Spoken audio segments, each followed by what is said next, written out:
In this world, guides don't fight. She does. Her spirit is a kraken, born for the deep, built for war. He's an S-class sentinel. His spirit is an orca. This is not Finding Nemo. Subscribe for daily updates. Edgar Finch woke to the sound of hurried footsteps.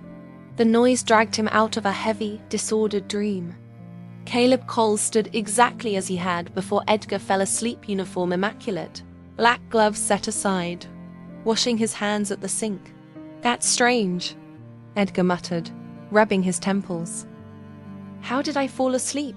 It sounds chaotic outside." "Quite a while," Caleb said calmly. He dried his hands, slipped the gloves back on, and offered a faint, polite smile. "Something seems to have happened. I was just about to wake you." A shrill alarm cut through the air. Elite guards rushed past the corridor, boots pounding. The door burst open. Director Caldwell, hair disheveled and uniform half-fastened, leaned in sharply. "What's going on?" "There's talk of a homicide," Caleb said smoothly, stepping forward. "I asked one of the Sentinels, but they wouldn't give details. We were just heading out to find out. Then you woke." "We." The word wrapped Edgar neatly into the explanation, covering his negligence like a cloak. Edgar shot Caleb a grateful look. This man really had changed. The Countess emerged, glaring at Caldwell in irritation as she hurried away. Caldwell led Edgar and Caleb toward the main hall. The estate had erupted into motion. Sentinels running, voices raised, tension spreading. Edgar stopped a subordinate from the security bureau. The sentinel was pale. Sir Count James was assassinated. In his bedroom. Just now. "What?"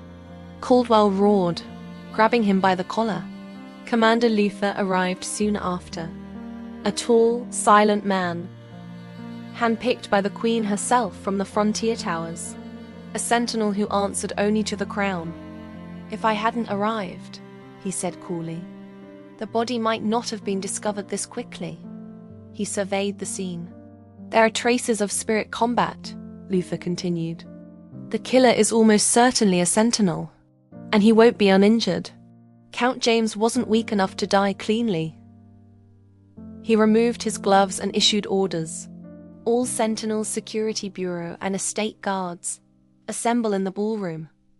Strip down. Check for fresh wounds. Immediately. No exceptions." The music died. Lights flared. Guests gathered by rank, whispering nervously.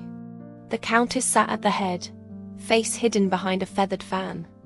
Sentinels lined up in the center of the hall. Grumbling, they removed coats and trousers, left in undershirts or fitted gear. Claire Arden blended into the crowd, quietly lifting her head. If the killer had hidden in the vents, if that wounded sentinel, if what she'd seen in the memories was real, her tentacles tilted together, pointing, chattering excitedly all at once. "That one! That's him! The big fish! There! He's there! He's looking too! We've been noticed!" She saw him. Tall, broad-shouldered, bare-chested. Too striking, almost unfairly handsome for a sentinel. When he felt her gaze, the man shot her a look filled with embarrassment. Embarrassment? Claire frowned. Not hostility, not rage. Something tangled, awkward, flustered, with traces of gratitude and warmth. She doubted her reading. "What exactly did you do to him?" she asked her tentacles silently. "Nothing. I just touched his head. I tickled a foot. That was me. I brushed his fingers. I slipped into his collar just a little. He has very nice ankles. I swear I did nothing. He's just sweet." Together, they insisted. "We did nothing improper. Absolutely nothing." Claire covered her face. So this was shame. She felt it now. "It's fine," she told herself. "I'll leave soon. I'll never see him again." She exhaled deeply. In the sentinel line, Julian Ashford was placed beside Caleb. Julian extended a hand. "Caleb Cole, I've heard of you. The icebound blade of the Northern Towers. When did you return?" Caleb turned. So this is him, he thought. The one who broke off Claire's engagement. He smiled faintly, neither cold nor warm, and shook Julian's hand. Yet a strange, complicated feeling rose in his chest. Uninvited, unexplained. That man, Julian, was fortunate. Matched with someone like her. And he rejected her. Couldn't bear it, perhaps. Weak. Foolish. The inspection officer completed his round. No injured sentinels found. Commander Luther's gaze swept the hall. "Then it must be the spirits," he said calmly. "At the crime scene, only spirit combat traces remain. Count James's spirit was a Cayman. To break through it and kill him instantly, the attacker would have paid a price. Either the body or the spirit," Luther continued. "There would be clear bite marks. One or the other, one by one. Sentinel spirits manifested. The ballroom turned into a display of dominance. Eagles, coyotes, bears, caimans. Roars and howls echoed beneath the chandeliers. At last, a contest not of lineage or beauty, but of strength. High-tier sentinels deliberately released pressure. Lower-tier spirits trembled, crouched, unable to lift their heads. Julian Ashford's spirit emerged. A cheetah stepped from the void, golden-eyed, massive, its body many times larger than its natural form. It claimed half the hall. The cheetah prowled, baring its fangs. Gasps rippled through the crowd. Only the strongest sentinels could enlarge their spirits so completely. Julian kept his expression composed, but pride flickered beneath the surface. He gestured politely toward Caleb. "Your turn." Then the cheetah shuddered. Its massive form shrank visibly, suddenly tail tucking tight. It retreated behind Julian. A chill swept the room, like cold seawater rushing in, washing over every ankle. A sound followed. Low, clear, ancient. A whale's call rising from the deep. From the vaulted ceiling, a colossal black and white head emerged. An orca. The whale's presence pressed down as it descended, its vast form unfolding slowly above them. People stared upward, stunned. The orca's head alone nearly filled the ceiling. Smooth lines, perfect markings. Uninjured, magnificent, far too large to fit fully inside the hall. No need to see more. "That's enough," Commander Luther said dryly, waving a hand. "Put it away. 1 or 2 peacocks showing off is enough. You'd bring the whole whale in. We'd have no building left." Caleb recalled his spirit calmly, almost reluctantly. No one knew that if they'd waited a moment longer, the caiman's bite, the exposed bone in the orca's tail, would have been revealed. But he'd won the gamble, hadn't he? He smiled faintly, glanced at Julian, then let his gaze drift quietly toward the guides. She saw it, didn't she? News of Count James's death spread quickly. For days, it dominated streets and salons alike. The killer remained at large. The security bureau was overwhelmed. But no matter how powerful one had been in life, death was brief currency. A few days of whispers, a few nights of gossip, then silence, and the world moved on. Far from human settlements, the wilderness stretched wide and alive. Vegetation grew unchecked, the land breathed. From the horizon, a massive airship drifted closer. A relic of the old world, luxurious, costly, and rare. Each flight consumed enormous amounts of energy crystal, not something ordinary people could afford. Inside the airship, over a dozen young guides sat together, escorted by a heavy sentinel guard. They were headed for the frontier. These days, the border grew more dangerous by the year. Contamination zones shifted without warning. Powerful aberrations appeared more frequently. No guide wanted to be stationed long-term in those harsh, resource-poor outposts. Guides were rare, physically fragile, ill-suited for sustained combat environments. Yet every year, the Empire still sent guides from the White Tower to rotate through the frontier watchposts.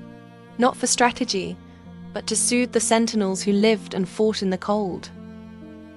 "See those tall buildings?" Evan Shaw said softly, gesturing toward the ruins below.